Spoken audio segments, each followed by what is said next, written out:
ദാഹിക്കുന്ന വ്യക്തികൾക്ക് ഒരു പ്രത്യേകത ഉണ്ട് കേട്ടോ. അവർ പ്രാർത്ഥിക്കും. ഈ പ്രാർത്ഥനാ ഭാഗങ്ങളെല്ലാം സങ്കീർത്തന ഭാഗങ്ങളിലാണ് എഴുതിയിരിക്കുന്നത്. സങ്കീർത്തനങ്ങൾ 61:31 വായിച്ചു നോക്കുകയാണെങ്കിൽ നമുക്കത് മനസ്സിലാവും.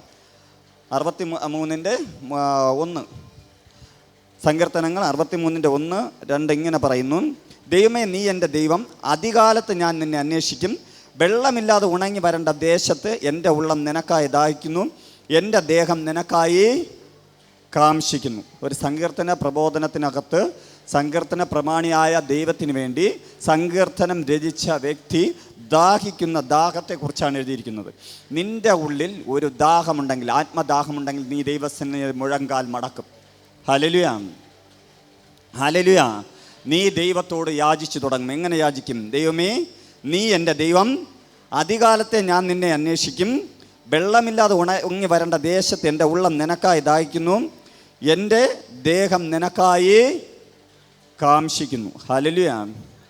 നമ്മുടെ ഉള്ളിൽ വെള്ളം, യഥാർത്ഥമായി ജലമില്ലെങ്കിൽ, ഒരു മനുഷ്യൻ്റെ ശരീരത്തിൽ ഏറ്റവും കൂടുതൽ എത്രയോ ശതമാനം ജലമാണ്. ജലം കഴിഞ്ഞിട്ടേ ബാക്കിയുള്ളൂ. ഏറ്റവും കൂടുതൽ നമ്മുടെ ശരീരത്തിൽ നിലനിൽക്കുന്ന ജലമാണ്. ജലത്തിൻ്റെ അംശം അല്പം കുറയുമ്പോൾ നമ്മൾ എന്തു ചെയ്യും? നമ്മുടെ അസ്ഥികൾ ഉണങ്ങുന്നത് പോലെ, നമ്മുടെ നാവ് വരളുന്നത് പോലെ, നമുക്ക് ക്ഷീണങ്ങളും പ്രയാസങ്ങളും ഉണ്ടാകുന്നത് പോലെ, ആത്മസാന്നിധ്യത്തിൽ, ആത്മാവിൻ്റെ ബലത്തിൽ, യേശുവിൻ്റെ നാമത്തിൽ ജീവിക്കുന്ന വ്യക്തികൾക്ക്, ആത്മാവിനാൽ ജീവിക്കുന്ന വ്യക്തികൾക്ക് ഒരംശം പരിശുദ്ധാത്മാവിൻ്റെ സാന്നിധ്യം കുറഞ്ഞാൽ പോലും ദാഹമുണ്ടാകും. ഹല്ലേലൂയ. എത്ര പേർക്ക് അത് ഇതുവരെ ആസ്വദിക്കുവാൻ കഴിഞ്ഞിട്ടുണ്ടെന്ന് എനിക്കറിയില്ല. എൻ്റെ ജീവിതത്തിനകത്ത് പലപ്പോഴും എനിക്ക് തോന്നിയിട്ടുണ്ട്, ഇന്ന് ഞാൻ പ്രാർത്ഥിച്ചപ്പോൾ, അല്ലെങ്കിൽ ഇന്നലെ ഞാൻ നടന്നപ്പോൾ, ഇന്നലെ എൻ്റെ കാര്യത്തിൽ ഇത്രയും കുറവുണ്ടായില്ലേ ദൈവമേ എന്ന് പറഞ്ഞുകൊണ്ട് ഞാൻ ദൈവസന്നിധി ഇരിക്കാറുണ്ട്. ഹല്ലേലൂയ. മറ്റെന്തിനേക്കാളും ആ വ്യക്തി ആർക്ക് വേണ്ടി കൊതിക്കും? പരിശുദ്ധാത്മാവാകുന്ന ജീവജല നദിക്ക് വേണ്ടി കൊതിക്കും. സാഹചര്യങ്ങൾ എന്ത് തന്നെ ആയാലും, പ്രതികൂലങ്ങൾ എന്ത് തന്നെ ആയാലും, ലോകം എന്തു നിന്നെ പറഞ്ഞാലും, നീ ആത്മാവിന് വേണ്ടി കൊതിക്കുന്നുണ്ടെങ്കിൽ നിൻ്റെ മേൽ എന്തുണ്ട്? ദാഹമുണ്ട്. Hallelujah, hallelujah. ആ ദാഹമുള്ള നീ എന്ത് ചെയ്യണം? ആ ദൈവസന്നിധിയിൽ സങ്കീർത്തനക്കാരൻ പറഞ്ഞിരുന്നത് പോലെ നീ കടന്നു വരണം. അതേപോലെ സങ്കീർത്തനങ്ങൾ 42:1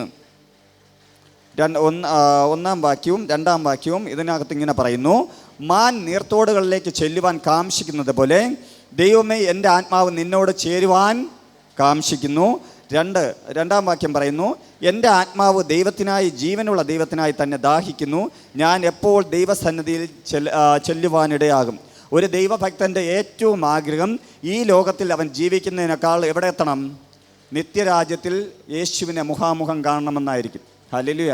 അതുകൊണ്ടാണ് പഴയകാല ദൈവഭക്തന്മാർ പാടിയത്: ഞങ്ങൾ പ്രാക്കളെപ്പോലെ പറന്നുയരും. Hallelujah, hallelujah. അങ്ങനെ പാടിയും അങ്ങനെ പ്രാർത്ഥിക്കുകയും ചെയ്ത ഒരു തലമുറയുടെ മറ്റു മക്കളാണ്, അല്ലെങ്കിൽ അടുത്തൊരു തലമുറയാണ് നമ്മൾ. നമ്മുടെ ജീവിതത്തിനകത്ത് ദൈവവുമായൊരു വാഞ്ച എപ്പോഴും വേണം. ദൈവത്തെ മുഖാമുഖം കാണുവാനുള്ള വാഞ്ച.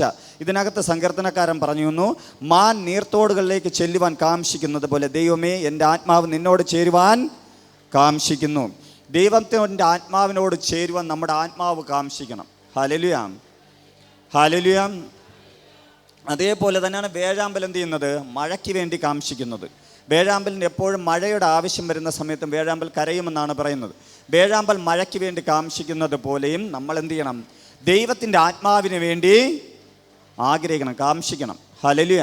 മറ്റൊന്നിനേക്കാളും ആഗ്രഹിക്കേണ്ടത് യേശുവിനെ കൂടെ നടക്കുവാനാണ്, യേശുവിനെ കൂടെ ഇരിക്കുവാനാണ്, യേശുവിൻ്റെ ശബ്ദം കേൾക്കുവാനാണ്, കർത്താവിന് വേണ്ടി ജീവിക്കുവാനാണ്. Hallelujah, hallelujah.